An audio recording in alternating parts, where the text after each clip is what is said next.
Hello friends, MS study 07 में आपका स्वागत है। हमारा चैप्टर साधारण ब्याज सिंपल इंटरेस्ट चल रहा था, जिस पर आज हमारी क्लास 9 है और हम इसमें टाइप 9 के क्वेश्चंस देखने वाले हैं जो आधारित होंगे जब साधारण ब्याजों का योग या अंतर ज्ञात हो। ठीक है, इन क्वेश्चंस को किस प्रकार से करते हैं वो आज इस क्लास में सीखेंगे। और जो ये क्लास है काफ़ी गैप के बाद हो रही है। ठीक है, पीछे कुछ क्लासें जो हैं हो चुकी हैं साधारण ब्याज की, और ये अंतिम क्लास है, इस टॉपिक की अंतिम क्लास होगी। ठीक है, यही टाइप बचा हुआ था तो इसको मैं आज इस क्लास में ले लेता हूँ। ठीक है, तो चलिए देखते हैं किस प्रकार से इन क्वेश्चंस को करेंगे। तो पहले एक चीज़ समझ लो। ठीक है, इसको करने से पहले एक चीज़ समझ लेते हैं। ठीक है, हम जानते हैं कि सिंपल इंटरेस्ट का फॉर्मूला क्या होता है हमारा, P into R into T upon 100। ठीक है, तो इसमें दो चीज़ें होती हैं। ठीक है, एक योग और एक अंतर। तो देखो, किसी क्वेश्चन में अगर पहला ही क्वेश्चन लेते हैं, ठीक, तो चलिए देखते हैं। एक P1 होता है, P1 मान लेते हैं, एक R1 और एक T1। ठीक है, अपॉन 100। ठीक, आप जानते हैं कि ये सिंपल इंटरेस्ट का फॉर्मूला होता है। अगर अंतर की बात करेगा तो माइनस। ठीक है, P2 into R2 into T2। ठीक है, अपॉन कितना 100। ठीक है, अंतर है तो यहाँ क्या आ जाएगा, डिफरेंस। ठीक है, डिफरेंस को मैंने D से लिख दिया। ठीक, और अगर वहीं बात करेगा ऐड की या योग की, ठीक है, तो P1 into R1 into T1 upon 100। ठीक है, तो यहाँ पर क्या आ जाएगा, प्लस, तो P2 into R2 into T2। ठीक है, अपॉन कितना हो जाएगा 100। ठीक, तो यहाँ पर क्या आ जाएगा, योग। ठीक, योग या फिर ऐड बोल दो इसको। ठीक है, ठीक, तो आप क्वेश्चन देखते हैं। पहला क्वेश्चन क्या कह रहा है, 500 रुपये का 2 वर्षों के 2 भिन्न बैंकों से प्राप्त ब्याज का अंतर 2 रुपये 50 पैसे है, तदनुसार उनकी ब्याज दरों का अंतर ज्ञात कीजिए। ठीक है, पहला ही क्वेश्चन है और यहाँ पर आप देख रहे हैं कि जो प्रिंसिपल है वो भी दोनों बैंकों से सेम लिया गया है और टाइम भी हमारा सेम ही है। ठीक है, जब सेम बात करेगा, ठीक है, जब चीज़ें सेम होंगी तब क्या करेंगे। ठीक है, अभी हमने पीछे देखा P1 R1 इंटू T1, लेकिन यहाँ पर P और T दोनों क्या हैं, कॉमन है। ठीक है, एक चीज़ यहाँ पर देख लो पहले कि P इंटू R, ठीक है, R1, क्योंकि उनकी ब्याज दरों का डिफरेंस, तो R1 एक R1 रही होगी, एक R2 रही होगी। ठीक है, T और यहाँ कितना हो गया 100। ठीक है, माइनस डिफरेंस है, तो P into R2 into T upon कितना 100। ठीक है, यहाँ पर क्या हो जाएगा 2.50 है। ठीक, तो अगर आप इसका एलसीएम लोगे, ठीक है, 100, तो यहाँ पर क्या हो जाएगा, P into R1 into T minus P into R2 into T is equal to 2.50। ठीक है, तो यहाँ पर क्या कर रहे हैं, P और T को अगर कॉमन ले लिया जाए तो P और T कॉमन, तो यहाँ पर क्या R1 माइनस R2 बचेगा। ठीक है, अपॉन क्या है 100 है और यहाँ पर 2.50। ठीक, तो P और T की वैल्यू कितनी है, P और T की वैल्यू 5, P की वैल्यू 5 और T की वैल्यू 2। यहाँ पर क्या R1 माइनस R2, और ये 100 कहाँ पहुँच गया, इधर, तो ये कितना हो जाएगा 250। ठीक है, 250 से इसको कैंसिल कर सकते हैं हम। ठीक, तो यहाँ क्या बचेगा, कितनी बार, 2 बार, तो ये R1 minus R2 is equal to 1 बचा इधर, और अपॉन में क्या आ गया 4। इस प्रकार से हम कह सकते हैं कि R1 minus R2 is equal to 0.25%। ठीक है, अब इधर देखो, यहाँ हमने सीख लिया, तो मैं सीधा सा क्या बोल सकता हूँ कि R1 और R2 की दर दे रखी हो तो P into T into R1 minus R2, ठीक है। मैंने क्यों लिखा, क्योंकि जो प्रिंसिपल है और टाइम है वो सेम है, और अपॉन में मैं क्या कर सकता हूँ, 100 कर सकता हूँ, ठीक है। तो ये सब करने की ज़रूरत हमको नहीं पड़ेगी, ठीक। बराबर में क्या है 2.50, ठीक। तो P की वैल्यू आप जानते हो कि 500 दे रखी है, ठीक है, 500 दे रखी है, टाइम 2 वर्ष दे रखा है, और R1 माइनस R2 हमसे क्या करा है, पूछा है, ठीक। तो ये 100 यहाँ पर 250 हो जाएगा जब इसके साथ मल्टीप्लाई होगा, ठीक। तो R1 minus R2 is equal to 250 upon 500 into 2, ठीक है। इससे ये कितनी बार कट गया, 2 बार। तो R1 minus R2 is equal to 1/4 बचा, ठीक है। कितना बचा, 1/4। तो कह सकते हैं कि R1 minus R2 is equal to 0.25%, ठीक है। तो इस प्रकार से आंसर क्या हो जाएगा, ऑप्शन नंबर बी। चलिए क्वेश्चन नंबर 2 देखते हैं। प्रभात ने एक बैंक से कुछ राशि 8% वार्षिक साधारण ब्याज की दर पर उधार ली और उसने वही राशि 12% वार्षिक दर पर आशीष को उधार दे दी। तदनुसार यदि 12 वर्षों बाद उसे 960 रुपये का लाभ मिला हो तो मूल राशि कितनी थी, ठीक है। तो चलिए इस क्वेश्चन को करते हैं। तो सबसे पहले आप ये देखो कि एक बैंक से 8% और 12% की दर पर लिया। टाइम क्या है, सेम है, ठीक है, टाइम सेम है, और आपके पास जो राशि आने वाली है वो भी सेम है। तो आप कर सकते हैं क्या कि P इंटू टाइम इंटू, और आप पीछे हमने देखा था कि R1 माइनस R2, तो R1 माइनस R2, ठीक है, अपॉन में क्या 100, ठीक। और डिफरेंस कितना दे रखा है 960। P की वैल्यू हमको पता नहीं, टाइम हमें पता है कि 12 वर्ष है, इंटू R2 या R1 डिफरेंस है, ठीक है। आगे पीछे आप रख सकते हो इसको। डिफरेंस में क्या होता है कि कोई भी चीज़ जब माइनस में नहीं कहलाई जाती है, ठीक है। तो यहाँ पर क्या रख दिया 8, और ये 100 कहाँ पहुँच जाएगा 960 के पास, ठीक है, 100। तो आप बताइए P इंटू 12 इंटू कितना आ गया 4 इज इक्वल टू 960 इंटू 100, ठीक है। तो आप इसको जानते हैं कि 12 से ये कितनी बार कट जाएगा 8 बार, 0 4 से आप इसको काट सकते हो 20 बार। तो P की वैल्यू आपके पास कितनी मिल जाएगी 2000 रुपये, ठीक है। तो आंसर क्या हो जाएगा आपका ऑप्शन नंबर सी, ठीक। चलिए इसी तरीके से क्वेश्चन नंबर 3 देखते हैं। 2 बराबर राशियां क्रम से 2 वर्ष और 3 वर्ष के लिए 8% प्रति वर्ष साधारण ब्याज पर उधार ली गई। ब्याज में अंतर 56 रुपये था। उधार ली गई राशि थी, ठीक है। तो ये क्वेश्चन नंबर 3 है, इसको करते हैं। तो इसको देखिए किस प्रकार से करेंगे, ठीक है। यहाँ पर देखो टाइम का दे रखा है, ठीक है, लेकिन रेट क्या है, सेम है। तो मैं बता चुका हूँ कि आपको रेट जब सेम होगी, जो चीज़ सेम होगी उसको कॉमन ले लेंगे, क्योंकि अपन ने शुरू में ही फॉर्मूला देख चुके हैं, ठीक। तो आप बताइए मुझको P, एक बात बताइए, P तो कॉमन ही रहा होगा, ठीक है, और यहाँ पर क्या है R कॉमन है। तो डिफरेंस किसका है, डिफरेंस है टाइम का। तो 3 - 2 कर सकते हैं, और अपॉन क्या कर सकते हैं 100, ठीक, इज इक्वल टू डिफरेंस है कितना है 56 रुपये है। तो आप P की वैल्यू आपको पता नहीं और R की वैल्यू आपको पता है, तो वो रख सकते हैं 8, और यहाँ पर डिफरेंस कितना आ गया 1, और ये 100 कहाँ पहुँच गया, इधर आ जाएगा, ठीक है, ठीक।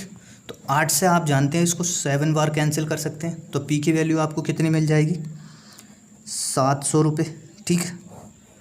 तो ये आपका क्या हो जाएगा आंसर, तो कौन सा आंसर हो जाएगा ऑप्शन नंबर बी, ठीक। तो एक चीज़ आप समझिए कि अगर मैं कोई क्वेश्चन कर रहा होता हूँ और उसका आंसर आप आंसर देखें, ना कि जब मैं ऑप्शन टिक कर रहा होता हूँ, तो हो सकता है कि बाय मिस्टेक कोई और ऑप्शन टिक हो जाता है, ठीक है। तो आप उस पर थोड़ा सा मेरी भावनाओं को समझते हुए आप समझ सकते हैं कि जब कोई क्लास आपके लिए रिकॉर्ड की जाती है तो माइंड कई जगह होता है, ठीक है। तो चलिए क्वेश्चन नंबर 4 देखते हैं, और इस बात को आप दिल पर मत लेना, लेकिन आप एक बार इसको विचार करना, ठीक है। तो ऑप्शन गलत टिक हो सकता है, लेकिन आप आप आंसर चेक किया करें, ठीक। क्वेश्चन नंबर 4 देखते हैं। ए ने बी और सी से कुल 1200 रुपये के 2 ऋण लिए। बी ने 14% प्रति वर्ष का साधारण ब्याज लिया और सी ने 15% प्रति वर्ष लिया, ठीक है। ए द्वारा 1 वर्ष में दिया गया कुल ब्याज 172 रुपये था। ए ने लिए थे, ठीक है, ए ने लिए थे, वो चीज़ हमको बतानी है, ठीक। अब आप एक चीज़ बताइए कि ए है, ठीक, ए ने किया क्या है, ए ने बी से, ठीक है, और सी से। ए ने बी से लिए हैं, ऋण लिया है 14% प्रति वर्ष पर, और सी से लिया है 15% प्रति वर्ष पर, ठीक। अब एक चीज़ देखें आप कि यहाँ देखें, ठीक, ए द्वारा 1 वर्ष में दिया गया कुल ब्याज 172 रुपये था। एक बात बताइए, 172 रुपये ब्याज था, कितने पर था, 1200 रुपये पर था। अगर प्रतिशत में इसको हम निकालें तो 100 से मल्टीप्लाई करना पड़ेगा हमको, ठीक है। 2 जीरो से 2 जीरो आप कैंसिल कर सकते हो। 4 से इसको 4 चुक 16 और 4 तिया 12 और इसको 4 से 3 बार, ठीक है। तो ये प्रतिशत में निकल आया कितना, 43/3%, ठीक है, 3%। तो वो आप कहाँ रखोगे, संयुक्त रूप से आया तो इसको यहाँ रख देंगे, ठीक है। अब आप इसका डिफरेंस निकालें, ठीक है। डिफरेंस किस तरीके से आप निकालोगे कि 14 तिया 42 और 1 जब घटेगा तो कितना बचेगा, 1/3 इधर बचेगा, ठीक। अभी आप इधर देखो 15 तिया 45 और 43 जब 45 में से जाएगा तो कितना बचेगा, 2/3, ठीक है। आप सिंपल 3 से 3 को कैंसिल कर सकते हो। तो आपको मिला क्या, 2:1, ठीक है। ये क्या मिल गई आपको, प्रिंसिपल या राशि। तो आप हमारे हिसाब से कितनी है, 3, लेकिन क्वेश्चन में क्या बोल रखा है, हमारे हिसाब से कितनी आ रही है वो, ठीक है, 3। क्वेश्चन में उसने बोला है कि 1200 रुपये है, ठीक है। तो 1 की वैल्यू अगर हमें निकालनी हो तो कितनी निकालेंगे, 3 चौक 12, ठीक है, 400। अब 1 की वैल्यू 400 यानी कि सी की वैल्यू, ठीक है। तो एक चीज़ आप कह सकते हैं कि सी से लिए, सी से कितने, 400 रुपये, ठीक है। किसी ऑप्शन में है, नहीं है, तो फिर आप इसका एक बार निकालो। 2 की वैल्यू अगर हम निकालें तो कितना आ जाएगा हमारा, 800 रुपये, क्योंकि 1 की वैल्यू 400 तो 2 की वैल्यू 800, ठीक है। 2 की वैल्यू है किसकी, बी की। तो यहाँ मैं क्या कर सकता हूँ, बी से, क्वेश्चन में पूछा तो ए ने लिए थे, ठीक है, बी से कितने लिए थे, 800। ऑप्शन कौन सा हो जाएगा, तो ऑप्शन नंबर डी, ठीक है। इसमें ये चीज़ दे रखी है, ऑप्शन नंबर डी में क्या दे रखा है, बी से 800 रुपये लिए, ठीक। तो इस तरीके से आपका ये आंसर हो जाएगा, ठीक। चलिए क्वेश्चन नंबर 5 देखते हैं। एक व्यक्ति 4 पैसे प्रति रुपये की दर से आयकर देता है, ठीक है। वह पाता है कि ब्याज की दर 4% से घटकर 3.25% हो जाने पर उसकी शुद्ध वार्षिक आय 48 रुपये हो जाएगी, ठीक है। उसकी आय कितनी है, ठीक है, ये चीज़ बतानी है। आप यहाँ पर देख पा रहे हो कि एक व्यक्ति 4 पैसे प्रति रुपये, 1 रुपये में कितना पैसा होता है, 100 पैसा। अगर प्रतिशत निकालें, ठीक है, 4 पैसे का प्रतिशत निकालें तो कितना निकलेगा हमारा, 4%, ठीक है। 4% क्या दे रहा है, वो टैक्स दे रहा है, ठीक है, क्या दे रहा है, टैक्स दे रहा है, ठीक। और आगे बोल रखा है कि ब्याज की जो दर है, जो ब्याज की दर है, ठीक है, ब्याज की दर का जो अंतर है वो कितना हो गया है, ब्याज की दर का अंतर कितना हो गया है, 0.25%, ठीक है। आप देख पा रहे हैं यहाँ पर कितना हो गया है, 0.25%। क्वेश्चन में आप जान चुके हैं कि भाई आपको पता है कि पी कॉमन है, ठीक है, और टाइम आपको पता ही है कि वार्षिक पूछा है तो 1, ठीक। रेट की अगर बात करें तो अंतर कितना है, 0.25 मैं रख दूंगा, ठीक। और अपॉन में कितना हो गया, 100। और ये चीज़ क्या दे रखी है, 48 कम। 48 कम का मतलब अंतर के बाद, ठीक है, तो 48 हो गया, ठीक। ये चीज़ आप समझ पाए। तो अब आप बताइए कि पॉइंट अगर ख़त्म करते हैं तो नीचे 2 जीरो पड़ जाएंगे, ठीक। 25 से एक 100 को काट सकते हैं 4 बार, ठीक। तो पी की वैल्यू इधर, पी बराबर क्या हो जाएगा कि 48 गुणा ये कितना हो गया, 400, ठीक है। तो पी की वैल्यू आप सिंपल से निकाल सकते हैं कि 2 जीरो ये ऐसे ही, 4 अट्ठे 32 का 2 हासिल 3, 4 चौक 16 और 3 1900, ठीक है। तो आप देख पा रहे हैं कि प्रिंसिपल कितना हमारे पास आया 19,200। लेकिन ये क्या है, टैक्स के बाद जो प्रिंसिपल है ये वो चीज़ हमसे क्या पूछा है कि उसकी आय बताइए। ठीक है, आय का मतलब ओरिजिनल, ठीक है, जो शुरुआत में थी, यानी कि टैक्स देने से पहले उसकी आय कितनी थी। तो आप कैसे पता करेंगे, मानो कि एक्स थी, ठीक है, वो राशि क्या थी, एक्स थी, ठीक, उस पर 4% का तुमने क्या दे दिया, टैक्स दे दिया, तो अभी वो कितनी बची होगी, 96%, ठीक है। तो आई कितनी, 19,200, ठीक है। तो एक्स इज इक्वल टू, आप यहाँ पर समझ पा रहे हैं, 16 छंग 96, 16 का ना 16 और 16 दूनी 32, तो ये हो गया 1200। 6 से आप फिर से इसको काट सकते हैं, 200 बार, ठीक है। तो ये 2 जीरो उतर जाएंगे, ठीक है, तो कितना हो जाएगा 200, और ये 2 जीरो इसके पीछे लग जाएंगे, तो ये कितना हो गया 20,000 रुपये, ठीक है। तो राशि एक्चुअल में क्या थी, 20,000 रुपये, ठीक है। तो ऑप्शन नंबर क्या हो जाएगा हमारा, ऑप्शन नंबर सी, ठीक है। यह आप समझ पाए, ठीक। अगला क्वेश्चन देखते हैं, चलिए क्वेश्चन नंबर 6 देखते हैं कि किसी धन के 7 वर्ष और 10 वर्ष के साधारण ब्याजों का अंतर 150 रुपये है। यदि ब्याज की दर 5% वार्षिक हो तो वह धन ज्ञात कीजिए, ठीक। तो आपको मैं पहले भी बता चुका हूँ कि यहाँ पर क्या है, प्रिंसिपल और रेट क्या है, कॉमन है, ठीक है। तो प्रिंसिपल ये है, पी पता नहीं तो पी रख सकते हैं, और रेट कॉमन है तो 5% ही रख सकते हैं आप। अभी मैं आपको इस तरीके से, इसकी वैल्यू क्या है, 5 है, ठीक है, ठीक।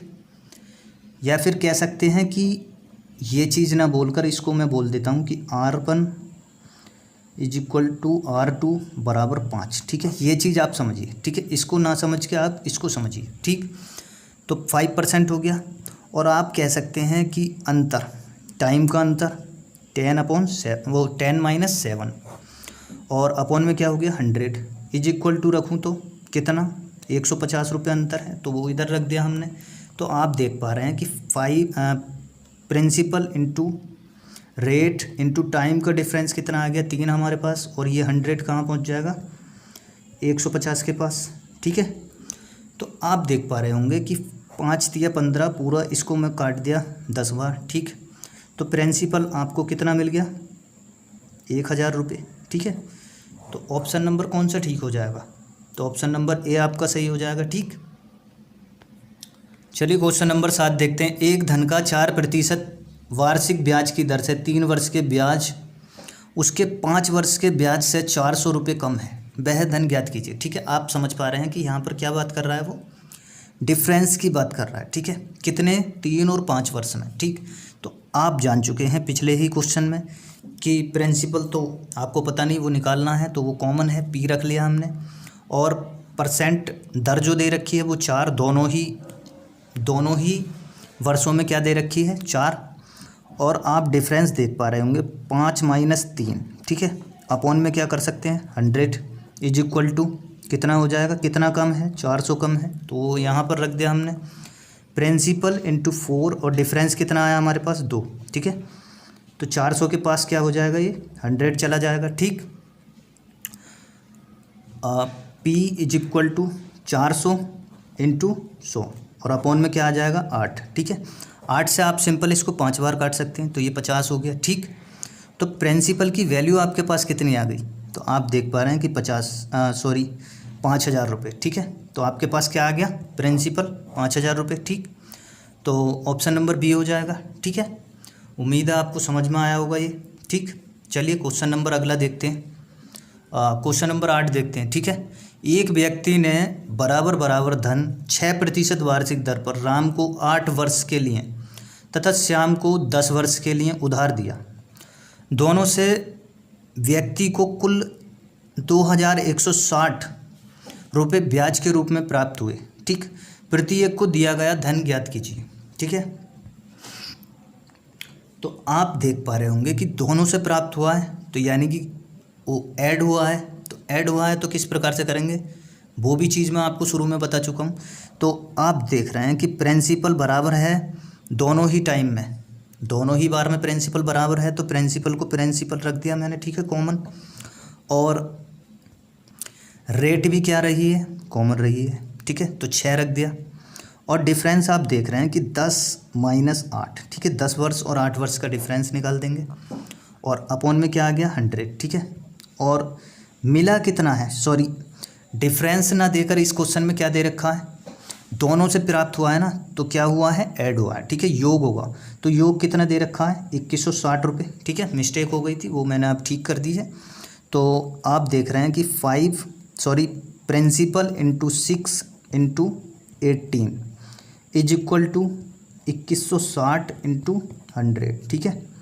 तो 18 से आप इसको कितनी बार काट पा रहे हैं, 18 1 जा 18 और 18 2 जा 36, तो 120 बार काट पा रहे हैं आप। 6 से इसको 20 बार काट पा रहे हैं, ठीक है। तो प्रिंसिपल आपको कितना मिल रहा है, 2000 रुपये, ठीक है, 2000 रुपये। तो ऑप्शन नंबर बी आपका ठीक हो जाएगा, ठीक है। उम्मीद करता हूँ आपको ठीक से ये टॉपिक समझ में आ गया होगा। और सिंपल इंटरेस्ट का यही टॉपिक ये टाइप बचा हुआ था, वो मैंने आपको बता दिया है, ठीक है। तो चलिए, समय के कारण चीज़ें हो जाती हैं, तो अभी कुछ चीज़ें स्थिर नहीं है, इसलिए मैं जो है क्लासेस को काफ़ी टाइम लग जाता है। और अभी भी काफ़ी अंतराल के बाद, मुझे लगता है कि महीना भर के अंतराल के बाद ये जो क्लास मैंने ली है। और एक हमारे ही यूट्यूब पर मित्र हैं, उनकी एक ये क्या थी, एक गुजारिश थी, ठीक है। तो उस गुजारिश को मैंने आज उसको पूरा किया है, ठीक है। उनकी ही कहने पर मैंने इस क्लास को, ठीक है, बनाया है। तो चलिए, अगर आपको ये क्लास पसंद आई हो तो आप इसको लाइक, शेयर और सब्सक्राइब भी कर सकते हैं, ठीक है। तो चलिए, मिलते हैं